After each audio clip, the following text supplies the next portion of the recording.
Human anatomy and physiology की class में आज का हमारा विषय है सर्कुलेटरी सिस्टम। सर्कुलेटरी सिस्टम के जो कौन कौन से अंग हैं उनको हम समझते हैं। Number 1 heart, number 2 arteries, number 3 veins और नंबर 4 कैपिलरीज। सबसे पहले हार्ट को स्ट्रक्चर को हम समझेंगे। एक साधारण तरीके से आप समझ लीजिए कि हार्ट एक कार्डियक मसल्स का एक खोखला बैग टाइप में होता है और ये खोखला बैग ये एक सशक्त मजबूत मांसपेशी कार्डियक मांसपेशी की दीवार से दो भागों में विभक्त होता है, एक लेफ्ट साइड और एक राइट साइड। अब ये दोनों ही भाग पुनः दो भागों में विभक्त होते हैं, ये ऊपर के और नीचे के। ऊपर के ये दोनों ही भागों को हम बोलते हैं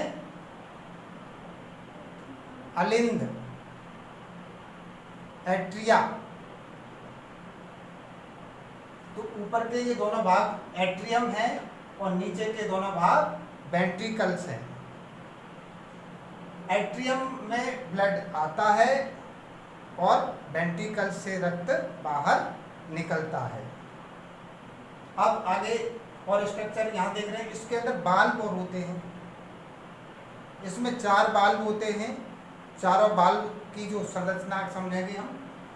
जो एट्रियम और ये वेंट्रिकुलर जो है इसके बीच में जो बाल्ब लगे हुए हैं इनमें भी अंतर होता है।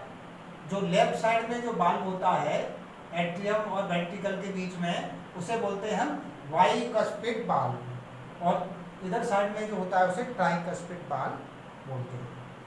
अब जो अशुद्ध रक्त डीऑक्सीजनेटेड ब्लड बॉडी के अंदर से आता है वो सुपीरियर वीना कावा, इंफेरियर वीना कावा के माध्यम से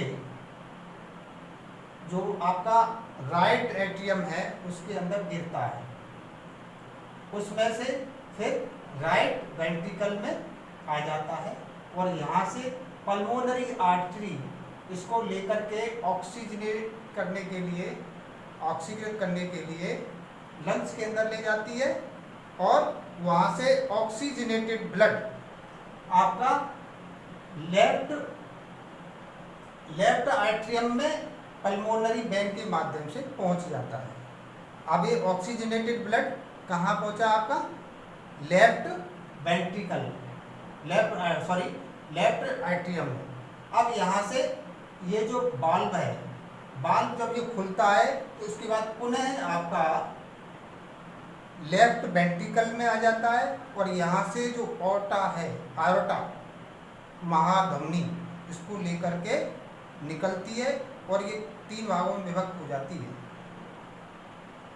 एक भाग सिर की तरफ, गर्दन की तरफ सप्लाई करता है और दूसरा भाग आपका जो हंसली है, आपका जो बाजू है, बगल है, उसको ब्लड सप्लाई करता है और तीसरा जो सिरा होता है वो आपका रीढ़ की हड्डी के सहारे नीचे की तरफ उतरता है और वहाँ से कईयों शाखाएं बीच बीच में से निकलती हैं। वो आपका इधर लंग्स हैं, आपका लीवर है, आपका इंटेस्टाइन है, अन्य भागों को ब्लड सप्लाई करती हैं और इसके माध्यम से उनको पोषण प्राप्त होता है।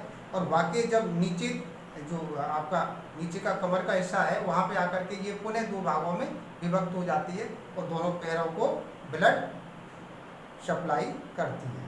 तो ये रहा जो हमारी महाधमनी थी, जो आयोटा है उसके माध्यम से जो आयोटा हमारी छोटी छोटी धमनिकाओं में बटी और छोटी छोटी धमनिकाएं फिर कैपिलरीज में बट गई और वो कैपिलरीज प्रत्येक सेल के अंदर जो कैपिलरीज की जो बाल होती है वो इतनी जो है सूक्ष्म होती है, इतनी ट्रांसपेरेंट होती है कि सेल के अंदर जो न्यूट्रिशन होते हैं उनका आदान प्रदान और जो वेस्ट पदार्थ होते हैं सेल के अंदर वो जो है बाहर उसमें रक्त में मिलते रहते हैं और वहाँ से जो कैपिलरीज पुनः वेस्ट पदार्थों को और कार्बन डाइऑक्साइड आदि को लेकर के वहाँ से पुनः वेन्स का निर्माण शुरू कर देती हैं वेन, छोटी छोटी वेन्स फिर बड़े रूप में लेती हैं और फिर वो जा कर के बड़ी वेन में कन्वर्ट हो जाती हैं, जो आपका महाधमनी में पहुंचती है और महाधमनी के माध्यम से आपकी पुनः आपका राइट आयटा के अंदर पहुंचती है, जो राइट एट्रियम में आती है और पुनः वही क्रिया ब्लड डीऑक्सीजनेटेड और फिर ऑक्सीजनेटेड ब्लड बॉडी को सप्लाई करना हार्ट के माध्यम से, और डीऑक्सीजनेटेड ब्लड है उसको पुनः बॉडी से लेकर के हार्ट में पहुंचाना, हार्ट से लंग्स के माध्यम से डीऑक्सीजनेट को ऑक्सीजनेट करना। ये कार्य इसका अनवरत निरंतर चलता रहता है। अच्छा, जो आयरटा शुद्ध रक्त को लेकर के निकलती है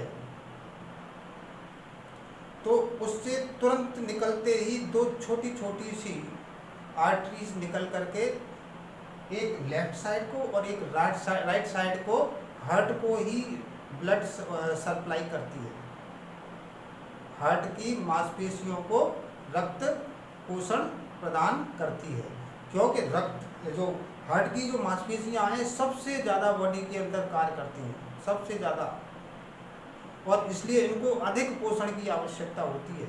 अगर इसमें कहीं कमी आ जाती है तो मुश्किल खड़ी हो सकती है।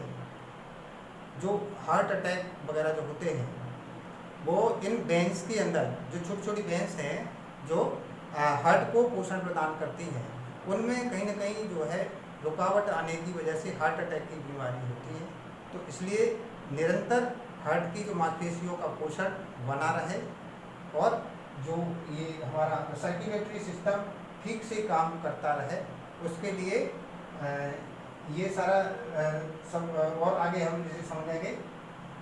ये जो चार्ट है सर्कुलेशन जो ब्लड का हो रहा है उसको इस तरीके से समझ सकते हैं कि आपका जो राइट एट्रियम, ये लेफ्ट एट्रियम, ये आपका राइट वेंट्रिकल, ये आपका left ventricle deoxygenated right atrium के अंदर आया और वहाँ से ये बाल्ब खुला, ट्राइकस्पिड बाल्ब खुला और उसके बाद में ये आ गया राइट वेंट्रिकल के अंदर।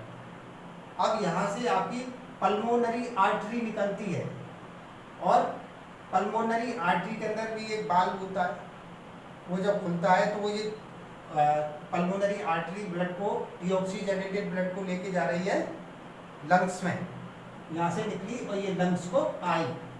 डीऑक्सीजनेटेड ब्लड कहाँ आ गया? लंग्स के अंदर आ गया। यहाँ ऑक्सीजनेट हुआ और ऑक्सीजनेट होने के बाद में ये आ रहा है लेफ्ट एट्रियम के अंदर, और लेफ्ट एट्रियम में से जब ये बाइकस्पिड वाल्व जब ओपन होता है तो ये नीचे लेफ्ट वेंट्रिकल में आ जाता है और यहाँ से जो हमारी आयोटा है और ऑक्सीजनेटेड ब्लड को लेकर पूरे शरीर को फिर सप्लाई कर देती है। तो ये कार्य निरंतर चलता रहता है। अब इसकी जो एक विशेष जो क्रिया है उसको और समझते हैं। ये जो आपका इधर देख रहे हैं राइट एट्रियम के अंदर एक विशेष प्रकार की मांसपेशी होती है। इस मांसपेशी के अंदर विद्युत आवेग पैदा होते हैं, कंट्रैक्शन, संकुचन। ये संकुचन पैदा होता है और इसके बाद में ये जो लहर होती है आवेग की, ये जो इलेक्ट्रिकल जो लहर होती है, ये लहर आगे को बढ़ती है और नीचे की तरफ आती है। ऊपर से संकुचन होता है, वो संकुचन की लहर अब जब नीचे की तरफ आती है यहाँ से, और फिर ये लहर उसके माध्यम से आगे बढ़ती है और फिर ऊपर से नीचे ये सारा क्रिया होती है। फिर इस लास्ट में जाकर के जो आयोटा है, तो आयोटा के में बहुत ही तेजी के साथ में ब्लड को बाहर पंप किया जाता है। बहुत तेज स्पीड होती है उसकी, जो शुद्ध रक्त को, जो आपका जो लेफ्ट वेंट्रिकल है, लेफ्ट वेंट्रिकल से जो आयोटा में जो पुश किया जाता है बहुत तेजी के साथ किया जाता है और वो हार्ट का हिस्सा बहुत तेजी के साथ सीने से टकराता है और इसी की जो धड़कन होती है, वही जो पल्सेस जो है होती हैं वो हमको सुनाई पड़ती है। तो ये बहुत तेज़ी से टकराता है। तो उसकी जब तक ये इसमें जो है स्पीड रहती है तब तक के वो दोबारा से इसके अंदर संकुचन नहीं होता है। दोबारा से इसके अंदर संकुचन होता है तो फिर इसकी स्पीड कम होती है। तो इस प्रकार के जो स्पीड होती है इसको नियंत्रण करने का काम ये विद्युत आवेग इसके अंदर पैदा होते हैं। उसके बाद में पुनः इसके अंदर ये संकुचन होता है, फिर जो है नॉर्मल होता है, फिर संकुचन होता है, फिर नॉर्मल होता है। इस तरीके की क्रियाएं निरंतर चलती रहती हैं। इससे हार्ट की जो गति है उस पर नियंत्रण बना रहता है। तो ये जो हार्ट की नियंत्रण करने की जो मांसपेशियां हैं जो कार्य करती हैं, इन्हें हम बोलते हैं पेस मेकर। पेस मेकर का मतलब होता है गति को नियंत्रित करने वाला। कभी कभी ये जो मांसपेशियां ठीक से काम नहीं करती हैं तो इसके लिए आर्टिफिशियल पेस मेकर वगैरह भी डाला जाता है मेडिकल साइंस में। तो इस तरीके से हमने सर्कुलेटरी सिस्टम को समझा। इससे जुड़ी हुई और या आगे कोई सुझाव हमको आप देना चाहते हैं तो हमारा मैसेज के माध्यम से, व्हाट्सएप के माध्यम से हमको भेज सकते हैं और हम उन पर आगे फिर से जो है सुधार करते हुए और बेहतर जानकारी के साथ हम आपके सामने फिर से उपस्थित होंगे। थैंक यू, नमस्कार।